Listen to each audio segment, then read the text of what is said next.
This is the kind of thing that sounded so great when I was walking the dog. I was thinking of all of the great thoughts that I had, and they were witty and interesting and introspective. And then I get down here and I'm recording the video, and my heart is racing, and I am thinking about what I want to say. And by the way, there's no big announcement here. I just thought that I would start putting out some daily videos of my thoughts as a way to spark creativity, to get me going here as I figure out whatever there is to figure out in life. There's always something I'm trying to figure out. But, all right, I was going to turn it off, but I'm not going to do that. The idea is daily thoughts. What the fuck? So here's the deal. This is a microcosm of what it's like to get up and do stand-up comedy, which I've only done a few times, but it is so interesting. You can sit on a paper and in your brain write out these little bits, blah, blah, blah, blah, blah. I've just done a few open mics. Write out these little bits, and in your brain, you're like, you're imagining it like Jerry Seinfeld at the beginning of Seinfeld, where, what's the matter with this? And everyone's, ah, ha, ha, ha, and he's seamlessly going from one bit to the other. And then you get up and you, at these open mics, and there's people staring at you, and you get a feeling similar to what I have right now, and I'm just in my home with the video camera, where you're just defensed like this, and you're trying to tell these jokes.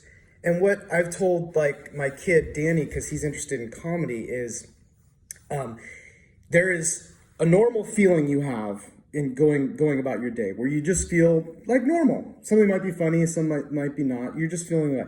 Then there's like when you have great comedy, and I'm talking about as an audience member here, and you're laughing and you're having fun and everything like that. When you see some of these people in open mics, it's not that you're not going here, and it's not even that you're staying in your equilibrium. It's like painful to watch.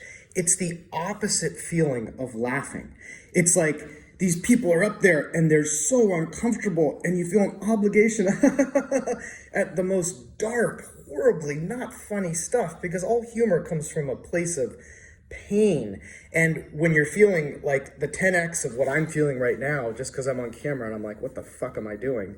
Is you're just telling these really dark, weird things, and you're showing off these wordy parts of your personality, but not in like a happy light, but as a like, whoa, that person's got some weird stuff going on up there.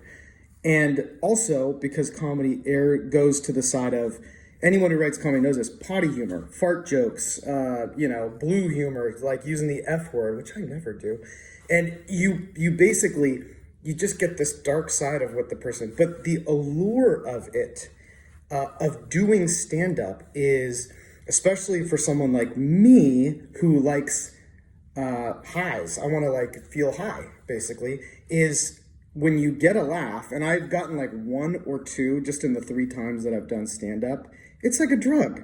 I mean, you're making people laugh, they're laughing at you, staring at you, and so that's what sends these people back. I don't have, I guess, a strong enough desire to do that, because I'm not good at stand-up comedy, and I'm really probably not going to do it anymore, although who the hell knows. But if you have that desire and you've hit it a few times, it's just like someone going back for a drug, or all these people, by the way, who keep trying to write a novel and can't do it, because just that desire to be heard combined on a stand-up comedy side with that just like people laughing at you is pretty exciting. So anyway, that's what I was feeling a little bit here, because in my walk, I'm thinking like, yeah, I'm just going to do like a daily video and tell people what's going on, because everyone's kind of psycho, and I certainly am, and there's always some struggle or something interesting, and maybe that's a way to unlock some creative desire for me, because I'm always figuring out how I want to spend my time and my life and the rest of my days on the planet. Anyway, that's 4 minutes. That's enough.